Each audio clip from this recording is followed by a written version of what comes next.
ছাত্ৰ-ছাত্ৰীসকল, মই আজি তোমালোকৰ আগত অৰুণিমা সিনহা নামৰ পাঠটি আলোচনা কৰিবলৈ বিচাৰিছোঁ। এই পাঠটিৰ লেখিকা হ'ল ডক্টৰ জয়শ্ৰী গোস্বামী মহন্ত। এখেত 1960 চনত জন্ম হৈছিল। ডক্টৰ জয়শ্ৰী গোস্বামী মহন্ত অসমৰ এগৰাকী বিশিষ্ট সাহিত্যিক, শিক্ষাবিদ তথা কীৰ্তি সাংসদ আছিল। তেখেতে গল্প, কবিতা, উপন্যাস, শিশু সাহিত্য ৰচনা কৰাৰ উপৰিও সমসাময়িক, আৰ্থসামাজিক আৰু ৰাজনৈতিক দিশত বিভিন্ন প্ৰবন্ধও ৰচনা কৰিছিল। ডক্টৰ জয়শ্ৰী গোস্বামী মহন্তই কটন কলেজৰ প্ৰাণীবিজ্ঞানৰ কৰ্মজীৱনৰ আৰম্ভণি কৰিছিল আৰু পিছত গুৱাহাটী বিশ্ববিদ্যালয়ৰ প্ৰাণীবিজ্ঞান বিভাগৰ অধ্যাপক হিচাপে কাৰ্যনিৰ্বাহ কৰি সেই বিভাগৰ পৰাই কৰ্মজীৱনৰ সামৰণি পেলাইছিল। 1999 চনৰ পৰা 2002 চনলৈকে ৰাজ্যসভাৰ সাংসদ হিচাপে তেখেতে অসমক প্ৰতিনিধিত্ব কৰিছিল। তেখেতৰ প্ৰধান উপন্যাস হ'ল মহাকবি, গান্ধাৰী আৰু চাণক্য। অন্য এক ৰত্নাকৰ, উৱলি যোৱা চাদৰ আদি তেখেতৰ গল্প সংকলন। অসম আন্দোলন, যুগমীয়া চিন্তাৰ প্ৰতিফলন শীৰ্ষক তেখেতৰ প্ৰবন্ধ সংকলন। ইয়াৰ উপৰিও চেমনীয়াৰ বিশ্ব সাহিত্য, বিশ্বৰ শ্ৰেষ্ঠ সাধু নামৰ গ্ৰন্থ তেখেতৰ শিশু আৰু কিশোৰীৰ বাবে উপযোগী গ্ৰন্থ। বৰ্তমান এদিনৰ সংবাদ নামৰ যিখন কাকত, সেই কাকতৰ মুখ্য সম্পাদিকা হিচাপে কাৰ্যনিৰ্বাহ কৰি থকা মহন্ত ডাঙৰীয়ানীক 2018 চনত ভাৰত চৰকাৰে পদ্মশ্ৰী উপাধি প্ৰদান কৰে। এতিয়া আমি মূল পাঠটোলৈ আগবাঢ়ি যাব বিচাৰিছোঁ। পাঠটোৰ নাম হ'ল অৰুণিমা সিনহা। অৰুণিমা সিনহা বিশেষভাৱে সক্ষম এগৰাকী যুৱতী। তেওঁৰ নাম তোমালোকে শুনিছা আৰু দুই এজনে হয়তো তেওঁৰ জীৱন কাহিনীও জানা। এইগৰাকী যুৱতীয়ে ইচ্ছাশক্তি, দৃঢ়তা, আত্মবিশ্বাসেৰে কেনেকৈ জীৱনত উন্নতি লাভ কৰিব পাৰিছিল তাকে এই পাঠটোত আলোচনা কৰা হৈছে।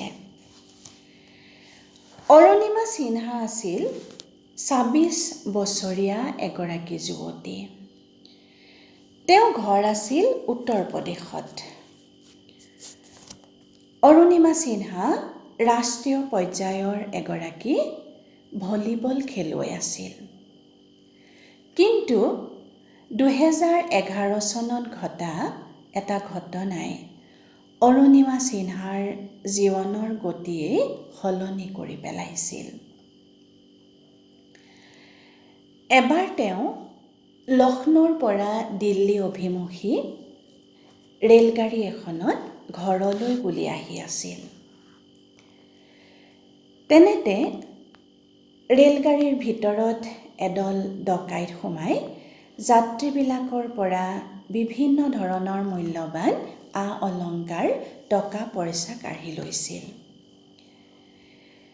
তেনেতে ডকাইতকেইটাৰ চকুত পৰিছিল অৰুণিমাই পিন্ধি থকা চেইনডালৰ ওপৰত। তাৰে দুজনমান ডকাইত আগবাঢ়ি আহি জোৰ কৰি অৰুণিমাৰ ডিঙিৰ পৰা চেইনডাল কাঢ়ি ল'ব খোজোতেই অৰুণিমাই অতি সাহসেৰে প্ৰতিবাদ কৰিছিল আৰু কৈছিল যে সেইডাল তেওঁক মাকে দিয়া আশীৰ্বাদ। কোনো কাৰণতে সোণৰ সেই চেইনডাল ডকাইতক অৰুণিমা সিনহাই দিব নোৱাৰে। কিন্তু ডকাইতকেইজনে অৰুণিমাক কোনেও একো তলকিব নোৱাৰাকৈ ডাংকোলা কৰি চলন্ত ৰেলৰ পৰা দুৱাৰেৰে বাহিৰলৈ দলিয়াই দিছিল। গোটেই ৰাতিটো অৰুণিমা তাতেই পৰি থাকিল। অৰুণিমাই প্ৰাণপণে চিঞৰিছিল যদিও অৰুণিমাৰ চিঞৰ কোনেও শুনিবলৈ নাপালে। সেই সময়ত অৰুণিমাৰ কাষেদি প্ৰায় ৩৯খনমান ৰেলগাড়ী পাৰ হৈ গৈছিল। পিছদিনা ৰাতিপুৱা কোনোবাই আমাক পাঠটোৰ সেই ব্যক্তিজনৰ নাম দিয়া নাই, সেয়েহে কোনোবাই অৰুণিমা সিনহাক প্ৰথমতে বেৰেলী হাস্পতালত আৰু তাৰ পিছত নতুন দিল্লীৰ all India institute of medical ছায়েন্সত চিকিৎসাৰ বাবে ব্যৱস্থা কৰিলে। অৰুণিমা সিনহাৰ লগত যিটো ঘটনা ঘটিল, সেই ঘটনাটো কোনো ব্যক্তিয়ে সহজভাৱে ল'ব পৰা নাছিল। তাৰ বাবে তেওঁ সমালোচনাও কৰিছিল। কিন্তু সেই কথাবিলাকে অৰুণিমাৰ মনত দুখ দিছিল। কিন্তু সেইখিনিক তেওঁ প্ৰত্যাহ্বান হিচাপে লৈ তেওঁৰ জীৱনটোক কেনেকৈ নতুনকৈ সজাব, তাৰ বাবে তেওঁ সংকল্পবদ্ধ হৈছিল। আৰু সেই ঘটনাটোতে অৰুণিমা সিনহাৰ চিৰদিনৰ বাবে এখন ভৰি হেৰুৱাব লগা হৈছিল আৰু আনখন ভৰিত লোৰ ৰড সুমুৱাইহে চলা ফিৰা কৰিব পৰা হৈছিল। হেৰুৱা ভৰিখনত চিকিৎসকে এখন কৃত্ৰিম ভৰি সংযোজন কৰাই খোজ কাঢ়িব পৰা কৰি দিছিল। অৰুণিমা সিনহা 4 মাহ যেতিয়া বিচনাত পৰি আছিল, তেওঁৰ মনলৈ আহিছিল এভাৰেষ্ট বিজয়ৰ আশা, যাক আমি দুৰাকাংক্ষা বুলি ক'ব পাৰোঁ। কাৰণ তেনেকুৱা এটা অৱস্থাত সেইগৰাকী যুৱতীয়ে কেনেকৈ এভাৰেষ্ট বিজয় কৰিব, সেইটো এটা অবাঞ্ছনীয় কথা। কিন্তু অৰুণিমা সিনহাৰ সেই বিজয়ৰ আকাংক্ষাই তেওঁৰ ভৰিৰ যে বিষ আৰু তেওঁ যে বিকলাংগ হৈ পৰিছিল, সেই কথা পাহৰিয়ে পেলাইছিল। তেওঁৰ মনত যি সাহস, তেওঁৰ মনৰ যি আত্মবিশ্বাস, সেই আত্মবিশ্বাসে তেখেতক সাহসৰ সিদ্ধি লাভ কৰাইছিলগৈ। হস্পিটেলৰ পৰা অৰুণিমা সিনহা ঘৰলৈ নগৈ বাহিৰে এভাৰেষ্ট বিজয়ী বাসেন্দি পালৰ ওচৰলৈ গৈছিলগৈ। তোমালোকে বাসেন্দি পালৰ নাম নিশ্চয় শুনিছা। এইগৰাকী মহিলাই আছিল ভাৰতৰ প্ৰথমগৰাকী এভাৰেষ্ট আৰোহণ কৰা মহিলা।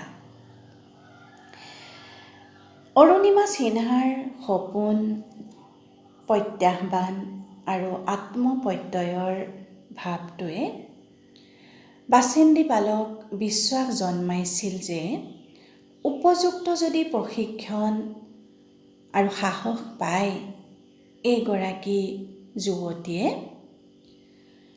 দুগুণ উৎসাহেৰে প্ৰশিক্ষণ ল'ব পাৰিব আৰু তেওঁ এভাৰেষ্ট জয় কৰিবগৈ পাৰিব।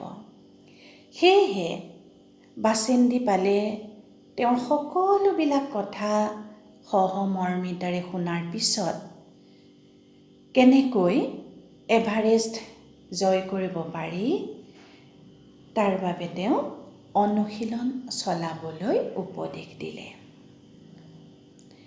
কিন্তু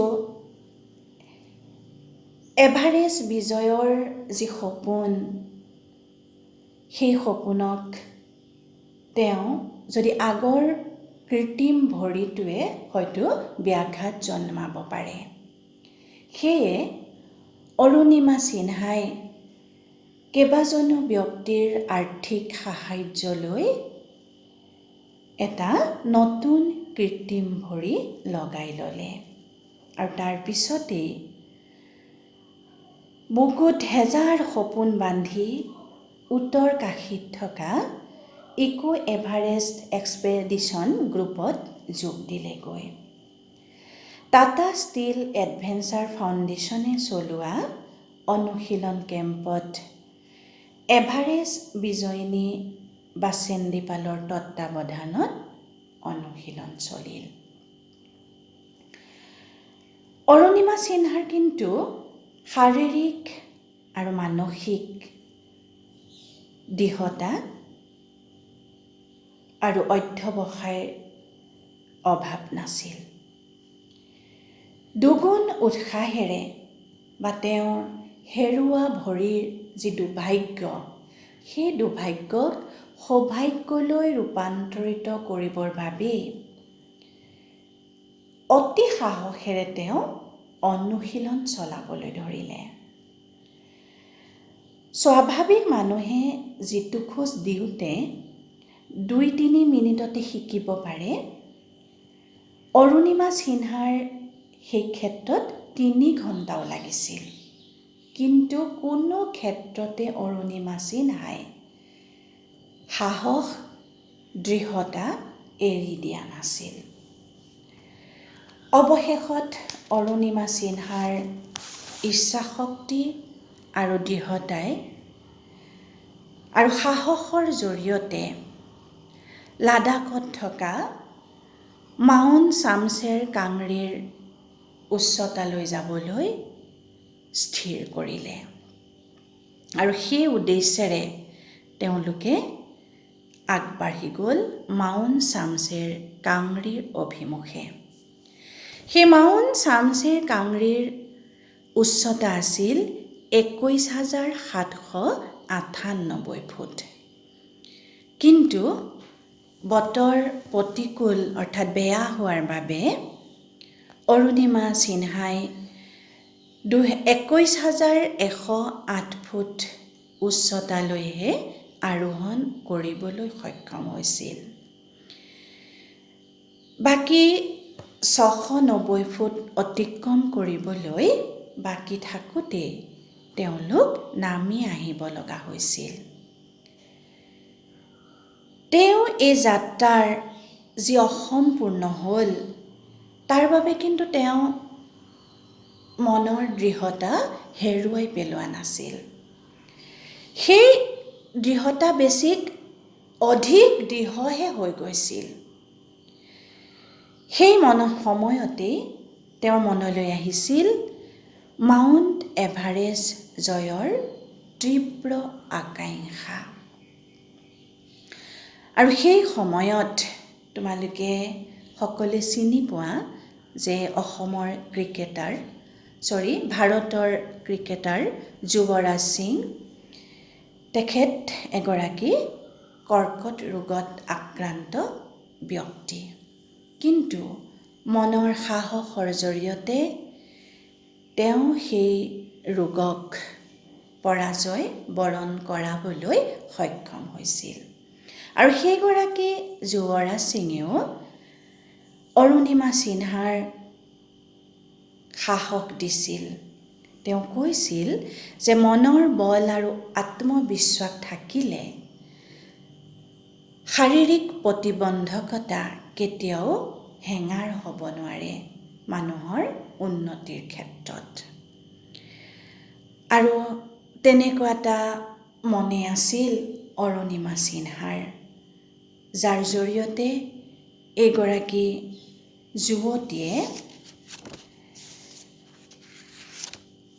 এভাৰেষ্ট আকাংক্ষাৰ বাবে প্ৰশিক্ষণ লৈ থাকিল আৰু এটা সময়ত তেওঁ সেই লক্ষ্যত উপনীত হ'বগৈ পাৰিছিল।